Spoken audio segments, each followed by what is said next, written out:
Everybody, today we're going to be looking at the concept known as absolute advantage and comparative advantage. And more specifically, we're going to be looking not only at what's the difference between those two, but also how to calculate comparative advantage based on opportunity costs so that we have a better understanding of why it is that people trade and at what price people should trade goods for. To get to the question of why we trade, we first start by looking at the production possibilities curve. The production possibilities curve is showing us in a simplified economy where there are, in this case, only two products, trucks and cars, how many of each of those goods we could generate if we poured all our resources towards one or the other. So if all I do is make army trucks, I'll have no cars, but I'll have 12 trucks, so point A. And if I put all my resources towards cars and no trucks, then I would have 3 cars and no trucks. That'd be point D. If I wanted a combination of trucks and cars, then using all my resources efficiently, I could have 10 trucks and 1 car, or 6 trucks and 2 cars. So that's my maximum I can expect to get. And if I'm on the curve, as we'll see in a second, then it's called efficient, meaning I cannot produce more of one good without making less of another. In order to get more cars, I have to go from point A to point B. In order to get 1 car, I have to give up 2 trucks, and that would be my opportunity cost. Opportunity cost is always what am I giving up in order to get more of something else. If I were to go from point A to B, I'd be giving up 2 trucks to get 1 car. If I want to go from point B to C, then I would be giving up 4 trucks in this case in order to gain 1 car. So to go from point B to point C, opportunity cost is 4 trucks. As we mentioned, a point like point B, which lies on the production possibilities curve, is considered efficient. And it's efficient because I cannot make more cars without having to give up army trucks. A point like point F is inefficient because I can make more of both, right? If I went from point F to point C, I could have both more trucks and more cars.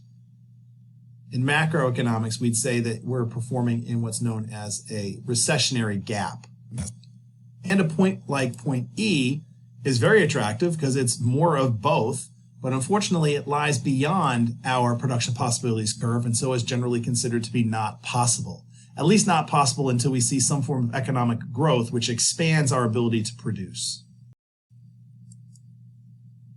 So when we're trying to decide whether to trade or not, the short answer is we're going to trade with people because we have limitations on what we know and what we can do.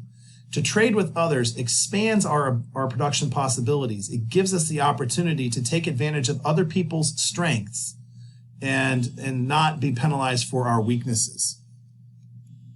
In short, trade helps lower our costs for acquiring goods and services and therefore makes everyone better off.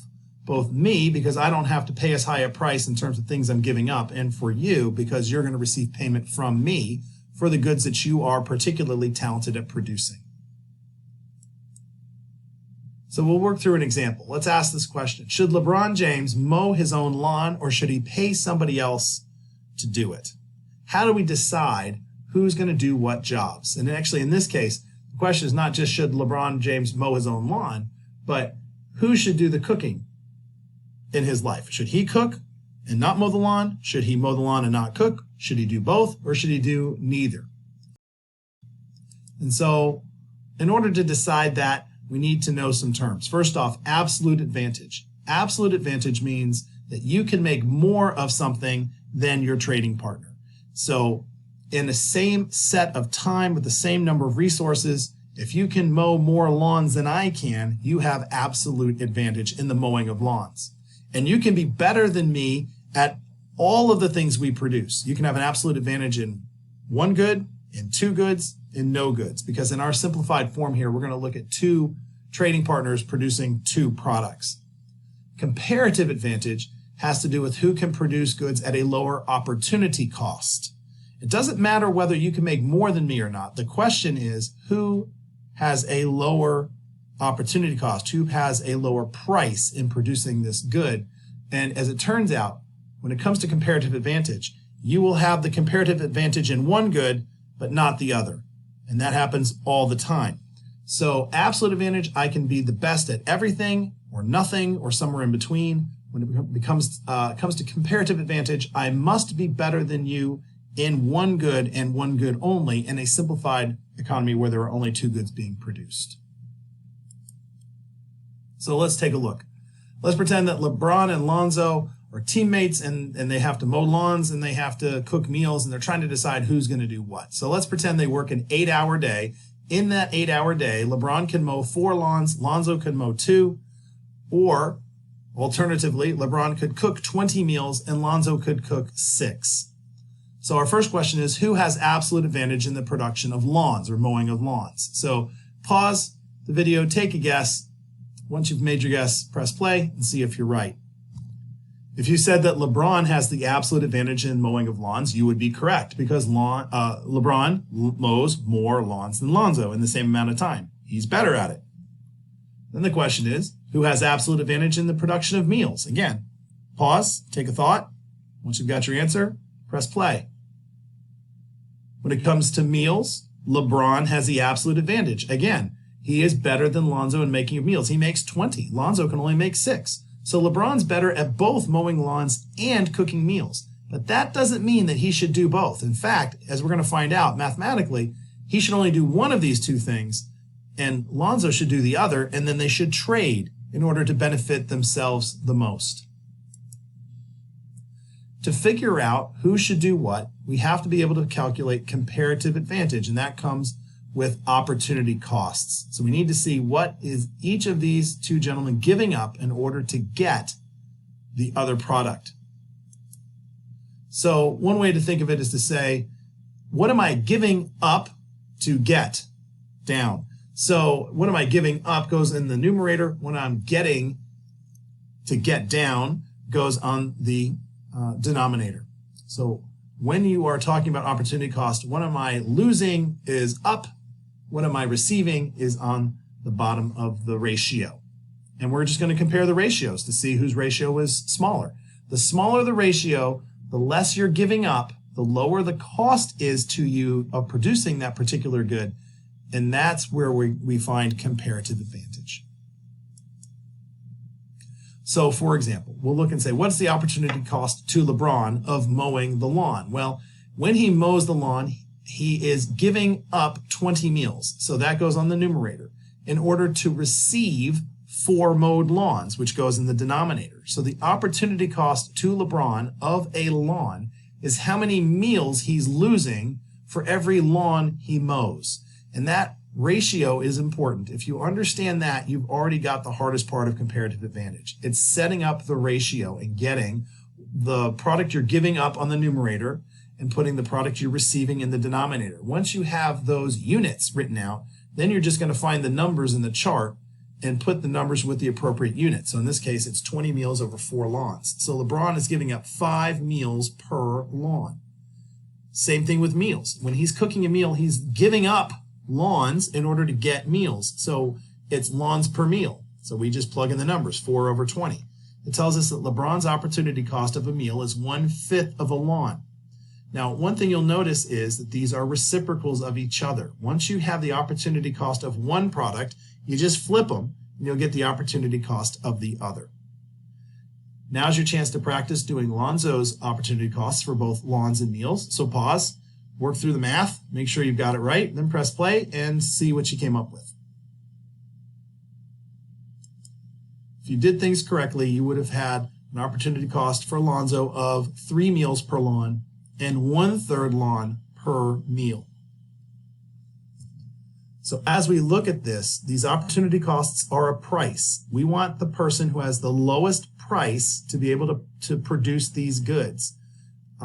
So when it comes to lawns, Lonzo has a lower opportunity cost. He is hurt less than LeBron is when he mows lawns. And conversely, LeBron has the smaller opportunity cost when it comes to making meals. Because they're reciprocals, you'll be best at one and worst at the other. And so in this case, we're looking and seeing who should mow the lawn, who should cook the meals. Well, Lonzo has the lowest opportunity cost for lawns. LeBron has the lowest opportunity cost for meals. So who should do what? LeBron should be cooking meals and Lonzo should be mowing the lawn. And that's all they should do. LeBron should cook and only cook. And Lonzo should mow the lawn and only mow the lawn. And then they should trade with each other to get the other product. So then the question is, what should they charge each other? What would be a fair price? It's called terms of trade. The short answer is terms of trade, the price always falls between the two opportunity costs. Because when the price falls between the two opportunity costs, both sides win. So let's look, for example, at lawns, and we say, okay, well, LeBron's opportunity cost is 5, Lonzo's is 3, so a fair price might be 4 meals per lawn. Why is this fair? Well, from LeBron's perspective, when he chooses to mow a lawn, he's giving up 5 meals.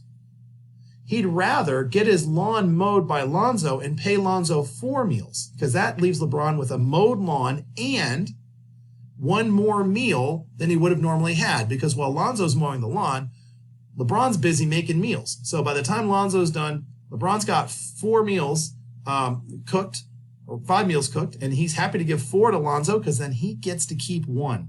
He's got both products now, not just a lawn, but a lawn and a meal. From Lonzo's perspective, normally, when he's not busy mowing the lawn, he's getting 3 meals. When he's using the time that he would have spent to mow the lawn, he produces 3 meals for himself. Or, alternatively, he can spend that same time mowing LeBron's lawn and getting 4 meals back. So the time he spends mowing the lawn is going to net him more meals than if he had spent that time cooking for himself instead. So both gentlemen are better off than they were before. Another way to think about terms of trade is to think in terms of equilibrium. When we looked at supply and demand, we said that the demand price is the most you're willing to pay, and the supply price is the least you need to receive. And so when we look at the opportunity costs, the higher of the two is the price of the demander, of the consumer. And the lower of the two prices is the supplier, because the person with the lowest opportunity cost is producing the good and selling it to the other. And we know that surplus is created when the price that's being charged is less than the maximum I'm willing to pay and more than the minimum I'm willing to receive. So if you are looking for terms of trade, always put the price of the good somewhere in between the two opportunity costs, and what you will have created is surplus for both sides. And as we know, when there's surplus for both sides win, and the trade is beneficial for both. Another type of question that sometimes comes up when it comes to comparative advantage is an input example. It's how much time does it take to do a certain activity? And those can be tricky. So the way I would approach it is to convert the inputs into outputs. So we could say 2 fictional characters, Bill and Hillary, and one, they're responsible for 2 jobs. One is to set up an email server, and the other is to solicit foundation contributions. And we can look at their times. Bill can set up an email server in 20 minutes. He can get a foundation solicitation in 5 minutes. Hillary takes 30 to do an email server and 10 to solicit foundation contributions. So when we're looking at this, first off, who has the absolute advantage comes down to who is fastest, who can do it with the least amount of time. So Bill has an absolute advantage in both email servers and foundation solicitations. To sort of figure out their opportunity cost, what I would do is look at Bill and say, all right, what is a common unit of time that we can compare here? And we could say, okay, 20 minutes is a common amount of time. In 20 minutes, how many email servers can Bill set up? It takes him 20 minutes to set up an email server, so in 20 minutes, he'll have 1 email server. In that same 20 minutes, how many foundation solicitations can he generate? Well, it takes 5 minutes per solicitation, so in 20 minutes, he can do 4.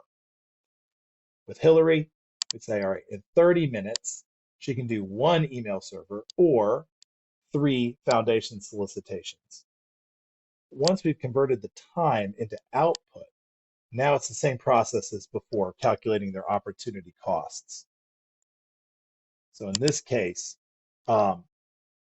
we can say that Bill has the absolute advantage in both, but when it comes to comparative advantage, The opportunity cost to bill of generating an email server is 4 solicitations per email server. For Hillary, it's 3 solicitations per email server. So when it comes to email servers, Hillary has a comparative advantage because she has the lower opportunity cost. 3 is less than 4. And so we know that opportunity costs are reciprocals, which means that Bill will have the comparative advantage in soliciting foundation contributions. So Hillary will do the emails, Bill will do the foundation money, and they will trade. And a fair price would be anything that falls in between the 2 opportunity costs. So 3.5 foundation solicitations per email server would be a fair price for both because that price would fall between the maximum willingness to pay and the minimum price needed to receive.